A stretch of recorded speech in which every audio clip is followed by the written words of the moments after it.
अस्सलाम वालेकुम, कैसे हैं आप सब लोग। आज हम बनाने जा रहे हैं हलीम, जो कि नहायत ही कम चीज़ों के साथ और बहुत ही आसान स्टेप्स को फॉलो करके आप भी बना सकते हैं। वीडियो को अंत तक ज़रूर देखिएगा। So let's get started. सबसे पहले हमने दालें भिगो लेनी है। दालें हमने इसमें 3 किस्म की इस्तेमाल की है। सबसे पहले दालों में हमने 1 कप दाल मूंग ली है, ठीक है, ये छिलकों वाली दाल है। आप छिलकों वाली दाल के अलावा दूसरी दाल भी यूज़ कर सकते हैं। 2 कप मैंने इसमें दाल चना ली है, यानी कि चने की दाल, इसको हमने यूज़ किया है। और 2 कप ही हमने इसमें दाल माश ली है। 3 दालों का मैंने इस्तेमाल किया है और इन 3 दालों से यकीन जानिए जो हमारी हलीम है बहुत ही ज़बरदस्त बन जाएगी और कोई एक्स्ट्रा दाल डालने की आपको इसमें ज़रूरत नहीं है, ठीक है। जितने इंग्रेडिएंट्स इम्पॉर्टेंट थे वो सब मैंने इसमें डाले हैं। इसके बाद हमने इसको थोड़ी देर भिगो के रख देना है और यहाँ 2 कप चावल हमने लेने हैं, अच्छे से उसको हमने चुन लेना है और उसको भिगो कर रख देना है। उसको हमने फिर बाद में बॉईल कर लेना है। और यहाँ मैंने गोश्त जो था, तकरीबन 2 किलो हमारे पास गोश्त था, बड़ा गोश्त, उसको मैंने यूज़ किया था और उसको बॉईल कर लिया था। यहाँ मैंने उसी कुकर के अंदर जितनी भी दालें भिगोई हुई थी उनका पानी निकाल कर अलग से पानी डालकर कुकर लगा दिया था। जब तक ये दालें गल रही हैं तब तक हमने कर लिया है अगला स्टेप। दूसरी जगह हमने क्या किया है, जो चावल हैं हमने 4 जग के करीब पानी डाला है देगचे में और हमने ये चावल जो हैं इसमें डाल दिए हैं, ठीक है। चावल यहाँ बॉयल हो रहे हैं। इसके साथ अब एक मेन स्टेप जो मैंने किया है वो आपको पहले किसी ने भी नहीं बताया होगा, आई एम श्योर, क्योंकि ये हलीम मैं बनाने जा रही हूँ बग़ैर गंदम के, बग़ैर जौ के। तो इसमें मैंने डालना है आटा, ठीक है। तो जो कॉमन आटा है वो हमने यूज़ करना है। हमने इसमें कोई भी दलिया यूज़ नहीं किया, ना तो गंदम का ना ही जौ का। हमने इसमें 4 कप डालना है आहिस्ता आहिस्ता करके, यानी कि आराम आराम से हमने इसमें आटे को ऐड करना है। आटा वही है कॉमन जो हम घर में यूज़ करते हैं, गंदम का आटा। अच्छा, अगर आप इस तरह आटा ना डालना चाहें तो बेस्ट तरीका ये है कि आप आटे को पहले से ही घोल लें और पानी के अंदर थोड़ा सा आटे को घोल लें, उसका मिक्सचर बनाकर वो इसमें ऐड करें तो बहुत जल्दी घुल भी जाएगा और ये जो गुठलियाँ हैं वो नहीं बनेंगी। मैंने इसमें 4 कप आटा ऐड किया है और उसको कंटिन्यूसली मैं हिलाती जा रही हूँ ताकि बिल्कुल भी गुठलियाँ ना बन सकें। और ये आप देख सकते हैं बिल्कुल अच्छे से मिक्सचर प्रिपेयर हो गया है। दूसरी तरफ जो दालों का कुकर हमने लगाया था वो भी अच्छे से गल चुकी हैं, आप देख सकते हैं बिल्कुल बहुत ही अच्छे से नरम हो चुकी हैं ये दालें। और ये जो चावल और आटे की स्लरी है, यानी कि ये जो आटे और चावल का हमने मिक्सचर बनाया था, इनको बहुत देर तक हमने पकाना है, तकरीबन 1 घंटे तक या 1.5 घंटे तक मैंने इनको अच्छे से हिलाती रही हूँ, मिक्स करती रही हूँ ताकि जो चावल है बिल्कुल गल जाएं और जो आटा है वो बहुत अच्छे से पक जाए, ठीक है। इसको बहुत अच्छे से हमने मिक्स करते रहना है और हलीम बनाते वक्त आपने बिल्कुल भी जल्दी नहीं करनी, बहुत ही इत्मीनान के साथ इसको पकने देना है काफ़ी टाइम तक, ठीक है। ये जो चावल हैं और जो आटा है इसको भी मैंने बहुत टाइम तक पकाया है मीडियम फ्लेम के ऊपर और बार बार मैंने इसको लगातार हिलाती रही हूँ ताकि ये कहीं से भी लगे ना या जल ना जाए। काफ़ी देर पकाने के बाद अब आप देख सकते हैं बहुत ज़्यादा बबल्स इस पे आ चुके हैं और इसका पानी जो है काफ़ी हद तक कम हो चुका है। तो हमने इसको अभी भी पकाना है। चावल बिल्कुल मुलायम होने चाहिए। और यहाँ जो बॉयल दालें थी उनको मैंने थोड़ी देर ठंडा करने के बाद ब्लेंडर में ब्लेंड कर दिया था ताकि बहुत अच्छे से इनका जो बिल्कुल अच्छे से पेस्ट बन जाए, बिल्कुल एक जैसे ये हो जाए, एक जहाँ हो जाए, बिल्कुल स्मूथ सा ये मिक्सचर इनका तैयार हो चुका था, ठीक है। तो इससे हलीम को बहुत ज़्यादा घोटा लगाने की ज़रूरत नहीं होगी, ठीक है, क्योंकि ऑलरेडी हमने स्मूथ मिक्सचर इसमें डाला है और दालें बिल्कुल भी नज़र नहीं आ रही होंगी। अच्छा, अब दूसरी तरफ जो गोश्त था उसको हमने बिल्कुल अच्छे से श्रेड कर दिया है, बिल्कुल हमने इसको धागेदार कर दिया है। आप जैसे देख रहे हैं बिल्कुल एग्जैक्टली ऐसे अगर आप डालेंगे ना तो जो हलीम है, हलीम में से बहुत रेशादार जैसे गोश्त निकलता है वैसे ही आपको रेशेदार हलीम नज़र आएगी।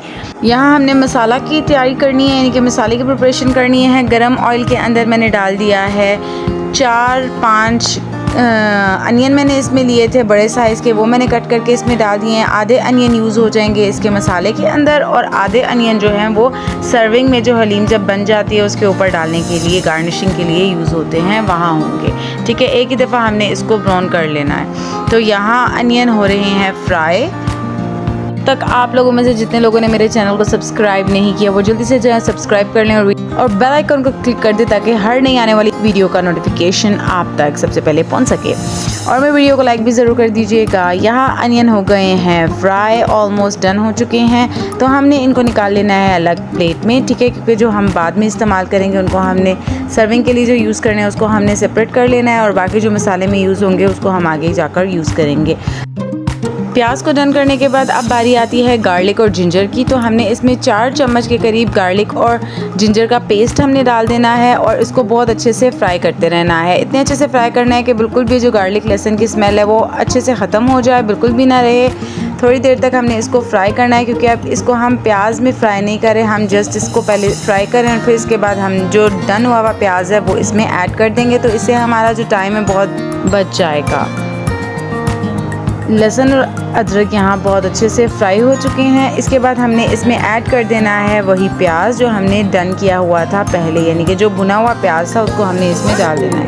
प्याज डालने के बाद हमने थोड़ी देर इसकी भुनाई कर लेनी है और इसके बाद अब बारी आती है स्पाइसेस ऐड करने की। तो स्पाइसेस में हमने सबसे पहले ऐड करना है नमक। नमक हमने डालना है 4 चम्मच, ठीक है, 4 चम्मच के करीब, या तो आप अपने हस्बे ज़ायका और हस्बे ज़रूरत इसमें ऐड कर सकते हैं। नमक के बाद हमने इसमें ऐड करना है हलीम मसाला। हलीम मसाला जो रेडीमेड अवेलेबल है वही मैंने इसमें ऐड किया है। 6 चम्मच के करीब मैंने इसमें हलीम मसाला डाला है, इससे बहुत ही अच्छा हलीम का जायका आएगा। और इसके बाद मैंने डाल दिया था 1 चम्मच हल्दी और 4 चम्मच के करीब रेड चिली पाउडर।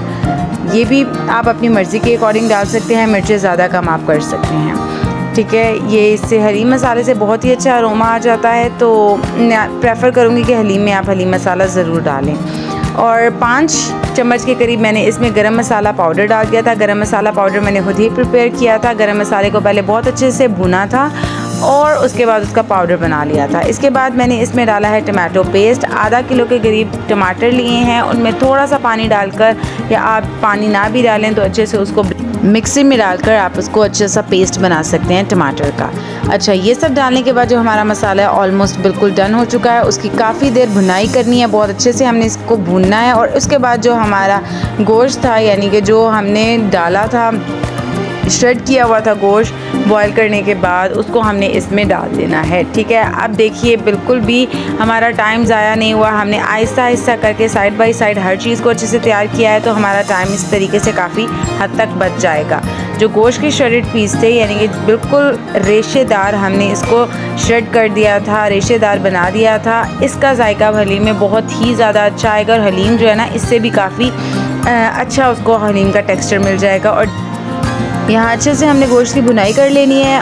गोश्त की भुनाई में आपने यहाँ बिल्कुल भी जल्दी नहीं करनी, थोड़ा ठहराव देकर आपने इसकी भुनाई करनी है, ताकि अच्छे से जो सारे का सारा स्पाइसेस हैं, मतलब सारे स्पाइसेस जो हमने इसमें ऐड किए हैं वो गोश्त के अंदर जज्ब हो सके। इसके बाद हमने इसमें ऐड कर देना है ड्राई कोरिएंडर पाउडर। 2 चम्मच के करीब हमने इसमें ड्राई कोरिएंडर पाउडर डाला है। और जो धनिया पाउडर मैंने इसमें डाला है उसको खुद प्रिपेयर किया, यानी कि पहले साबुत धनिया लिया, उसको अच्छे से भुना है, यानी कि भुनाई की है, और जब उसकी खुशबू आ जाए तो उसके बाद उसका हमने पाउडर बना देना है। इसके बाद हमने इसमें सारे का सारा मिक्सचर ऐड करते जाना है साइड बाय साइड। जो हमने प्रिपेयर किया था दाल वाला और जो चावल और आटे का मिक्सचर था, वो सारा हमने इकट्ठा डाल देना है इसके अंदर। तो इस तरीके से अब हमारा क्या काम है, जस्ट हमने इसको मिक्स करते जाना है, करते जाना है, करते जाना है। 2-3 घंटे के अंदर ये पूरा प्रोसेस हो जाएगा आपका, और हमारी जो हलीम है बिल्कुल डन हो जाएगी। और आपने, फिर मैं आपको बता रही हूँ, हलीम बनाते हुए कोई जल्दबाजी नहीं करनी है, आपने इसको अच्छे से पकने देना है, पकने देना है। जो जितनी भी चीज़ें हमने इसमें यूज़ की हैं वो यकजा हो जानी चाहिए और बिल्कुल स्मूथ सा ये जो हलीम है वो हमारा एंड प्रोडक्ट होना चाहिए। तो मज़ीद 2 से 3 घंटे तक मीडियम फ्लेम पर पकाने के बाद जो हलीम है वो बिल्कुल रेडी है यहाँ। अब आप इसको सर्व कर सकते हैं, ये रेडी टू सर्व है और रेडी टू ईट है।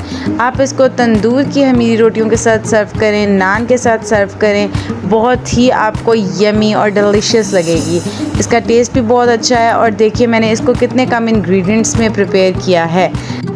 दलिए वाली हलीम की रेसिपी मैं आपके साथ ज़रूर शेयर करूंगी। फ़िलहाल आप इसको एंजॉय कीजिए, बनाएं और सर्व कीजिए लेमन के साथ, अदरक के साथ, और मुझे अपनी दुआओं में याद रखिए। Thanks for your watching and do like, share and comment and subscribe my channel. Bye bye.